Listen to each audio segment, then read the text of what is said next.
जवाहरलाल नेहरू जी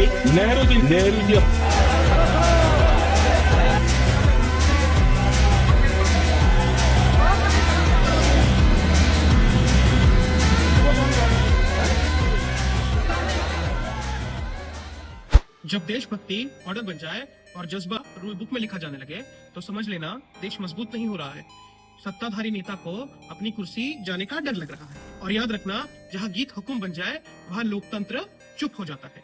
हमें 78 साल हो गए आजादी के, 150 साल हो गए वंदे मातरम लिखे जाने के, और 61 साल हो गए नेहरू जी को इस दुनिया से जाए हुए। लेकिन आज हमारे देश के पार्लियामेंट में हमारे नेता 10 घंटे तक बैठकर नेहरू जी की गलतियां और वंदे मातरम पर डिबेट कर रहे थे। जब देश में रेप केसेस बढ़ रहे हैं, पॉल्यूशन हमारे लंग्स को खा रही है, बॉर्डर्स पर टेंशन है, जंगलों को बेचा जा रहा है कॉर्पोरेट्स को, उस वक्त हमारे लीडर्स की प्रायोरिटी होती है कौन कितना देशभक्त है। प्रॉब्लम ये नहीं कि आप वंदे मातरम पर बात कर रहे हो, प्रॉब्लम ये है कि आप जानबूझकर उस टॉपिक पर बात कर रहे हो जिससे कम्युनल टेंशन क्रिएट हो, और जानबूझकर देश की जनता को भड़काने और भटकाने का काम कर रहे हो।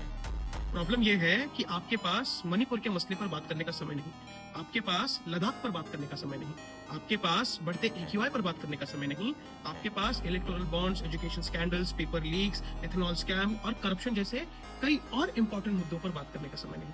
लेकिन कम्युनल टेंशन क्रिएट करने वाले टॉपिक्स पर बात करने का समय ही समय है। बात यहाँ समय की नहीं, बात यहाँ नीयत की है। सरकार इतने समय से सिर्फ नैरेटिव्स पर बात करती है जिससे कम्युनल टेंशन क्रिएट हो और रियल इश्यू से भटकाया जा सके जनता को। देशभक्ति वो होती है जो देश को एकजुट करे, स्कूल्स, हॉस्पिटल्स, इकोसिस्टम बनाए और अकाउंटेबिलिटी क्रिएट करे और देश के मुद्दों पर बात करे, ना कि सिर्फ नैरेटिव्स पर। देशभक्ति वो होती है जो महिलाओं को सुरक्षा प्रदान करे, ना कि सिर्फ भाषण दे।